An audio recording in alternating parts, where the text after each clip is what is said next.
Hi everyone, welcome back to the channel. This is Andy Nguyen, and today we're going to be talking about the Monstargear PC XO with the PVD brass plate. This is a hot swap TKL board, and you're going to want to hear about this. Stay tuned.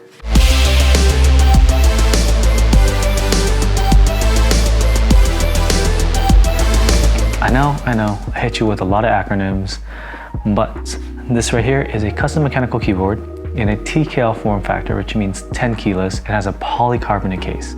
It's a very interesting board. So what is 10 keyless? 10 keyless is basically just taking off the number pad. You know, that thing that you don't always use or you never even use. It just makes the keyboard bigger. Well, chop it off and you get a 10 keyless board. This form factor retains the full functionality of a regular keyboard, which is unlike the more common form factors such as 60 or 65%, which has been more popular as of late in the custom mechanical keyboard world. I think it's just easier to design and manufacture.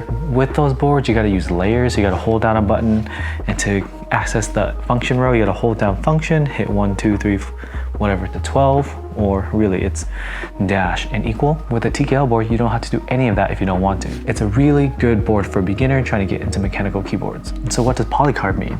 Well, polycarb is the material of the case. You see this kind of see-through, kind of frosted material on the outside? Well, that is fancy plastic, more or less. But with polycarbonate, two things happen. The sound signature is very different. I really do enjoy the deep sound that comes out of a polycarb case, and polycarb as an aesthetic choice matches with any kind of keycap set that you throw on it. Furthermore, if you turn on the RGB, it flashes all through the polycarb case. I love the look. Some people might not, but it tickles my fancy. And the PVD brass plate. PVD is just a finish on brass plate, making it really, really shiny. You can probably see a little bit here through the case. The reflection you see is actually the PVD coating on the brass plate itself. That rose gold PVD finish is also on the back weight.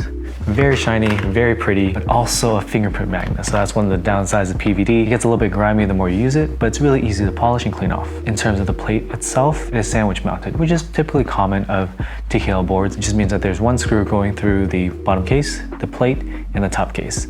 It's all sandwiched together. That's all there is to it. The PCB itself is hot swap. What does that mean? Well, typically keyboards, you have to put in the switches and then solder it. With a hot swap board, it's ready to go. You just drop in switches like Legos, and then you can change them whenever you want without having to deal with desoldering, using a desoldering pump or a desoldering gun, none of that. Use a tool, pull it out, put in new switches. You can easily mix and match and put different keys on the navigation buttons, on the mods, and the alphas, whatever you want. Change it anytime, which is very good for a beginner. And the weight on the back, it's not just an aesthetic thing, it actually makes the board feel heavier. Typically with polycarbonate boards, they're really light because the material is lighter than aluminum, and it ends up feeling a little cheap. That's quite unfortunate because polycarb boards are not cheap, monetary-wise, but the weight here adds a kind of heft to it that makes it much nicer to use. It makes it feel much heavier, much heftier, much more premium. Unfortunately, as we move down through the board, the stabilizers, which is my biggest gripe about this board, the stabilizers are plate mounted, which means that rather than being attached to the PCB, it attaches on the plate itself. So close to being the perfect board, you know? So close. Plate mounted stabs just don't sound as good as their screw-in counterparts. In 2019, late 2019, when I joined the hobby, the hot stabilizers were the Zeo stabilizers, the Everglide, the Durox, and at the end of the year, the C3 stabs. But they were all screw-in. There were no plate-mounted stabs. GMK and Cherry stabs that were snap-in or plate-mounted, they were not good. The retools made them a little bit more scratchy, a little bit more rattly. So unfortunately, you will not be able to get the top-of-the-line stabs in this board. And personally, stabs make the experience of the board. Let's give a listen as to how these sound.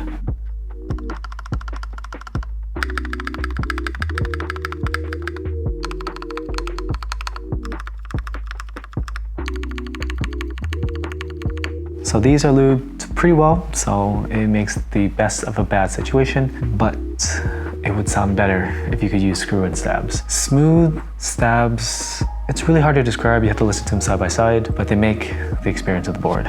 So unfortunately, that is a point against the Monstargear. But back to aesthetics, the RGB modes are really cool. I'll show you some B-roll of just this one I set it on to match the blue aesthetic. The preset RGB modes in the board are really nice. I compare them to the special or the cool RGB modes in boards such as the Deku12 Mini and the Vortex Poker. It's just really cool. Like there's settings where you tap a key and a wave emanates from it. If you're a fan of RGB, a fan of lights, kind of that gamer aesthetic, you'll really enjoy the preset modes in this board. But on that, the preset modes are good because they're using proprietary software for programming. Unfortunately, you can't use QMK, which is a more common programming kind of system for these custom boards. You have to use their proprietary software. It doesn't always work as easily or as straightforward as QMK. It's not as powerful or as customizable as QMK. So just keep that in mind. It's not the end of the world. As a beginner, you probably won't care.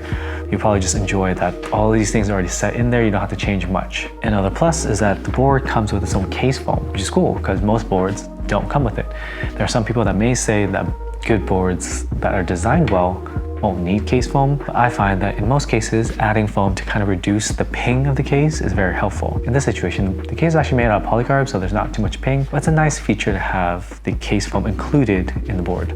But with that, when you actually get the board, pull it out of the box, it's fully assembled, ready to go. And that by itself is a great feature for a beginner. The competitor to this board is the KBD 67 Mark II, and unfortunately, that board comes disassembled partially. You have to get the PCB in there, you have to make sure you screw it in correctly, put all the standoffs on. It's a little bit daunting for a beginner. It's so daunting that I even had to make a guide video as to how to build it. This comes preset. You could honestly just pull it out of the box, drop in your switches, and you're ready to go. And nothing is more frustrating than getting a new toy and not being able to use it because you don't know how to put it together or you have to read the instructions. So having this kind of like plug and play feature of just being fully assembled is great. And how to acquire this board? Typically in the custom mechanical keyboard world, when you try to get a keyboard or a keycap set or switches, maybe not so much switches, you have to enter a group buy, which means you put your money or you give your money to a group buy runner, and anywhere from 3 months to 6 months. And if there's delays in a year, that's the period you have to wait to get your item. That's just wild in the world of like Amazon Prime, where you just hit add to cart, buy now, and in 2 days you get it. 6 months? It's really daunting for someone trying to get into the hobby. So this board was actually an in-stock item, sold from Korea from the Monstargear website. So being able to just order it and get it shipped right away, even though it takes a little bit of time because it's coming from Korea, it's great.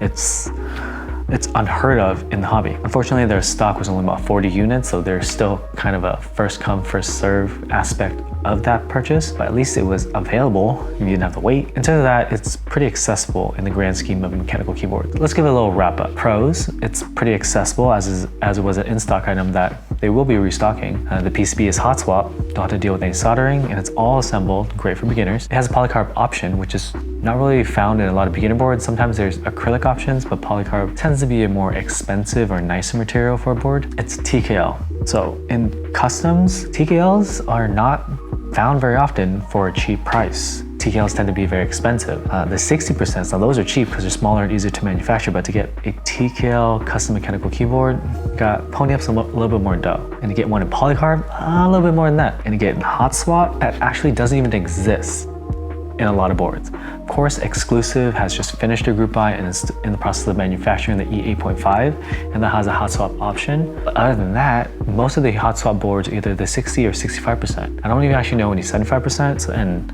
definitely not any TKLs. So having that all in a pretty accessible package at a pretty good price, that's great. And right in the price and accessibility, this was only $375.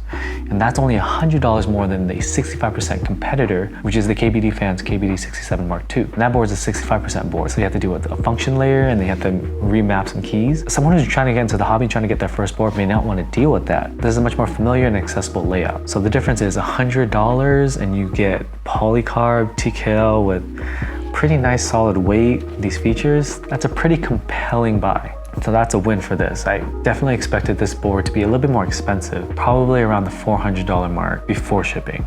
So having it at $375 shipped, that's pretty good. Unfortunately, it's that Korea shipping that's cost so much money. If they had some way to ship it via DHL or something, that may be cheaper. And overall, the case itself has pretty good acoustics.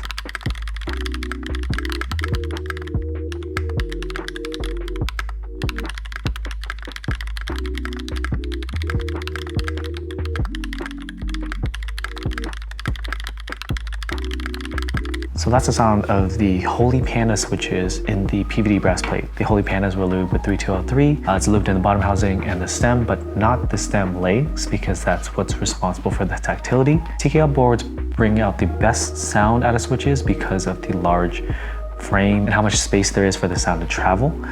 So I prefer a larger form factor for sound alone. So this board has really good acoustics. So in terms of the cons, definitely the plate mount stabs. If only they allowed or kind of designed it to take PCB mount stabs, this would be a killer in the market. It would be the #1 recommendation. But because of that, you kind of lose a little bit of the typing experience. But maybe as a beginner, you won't be able to tell or you won't care as much. But just know that with plate mount stabilizers, you don't really get the best kind of stabilizer experience. You really want to go for the screw-in stabs, definitely Everglide or the Durocs. Overall, what's my opinion of this board? I really love the board. It's a really good value at $300 before shipping. Maybe do some add-ins. This specific configuration came out to be $375 shipped. It's pre-assembled, there's case foam, it comes in polycarb, it has all these RGB features. It has a nice solid weight. The aesthetics are on point. It's a solid board. Of course, the con will always be the plate mount stabs, but for a beginner board that's accessible, that you can buy and it'll ship right away, what more could you really ask for? So this gets a thumbs up from me. Hopefully they'll be doing restock soon. I'll put a link for their website in the description below. Thanks for sticking around for the review. Let me know in the comments if you have any questions. Please give me a thumbs up if you like this video. Please subscribe if you want to see more tech content, specifically keyboards right now. And make sure you click the notification bell so you don't miss any new videos from me. Thanks and have a nice day. Bye.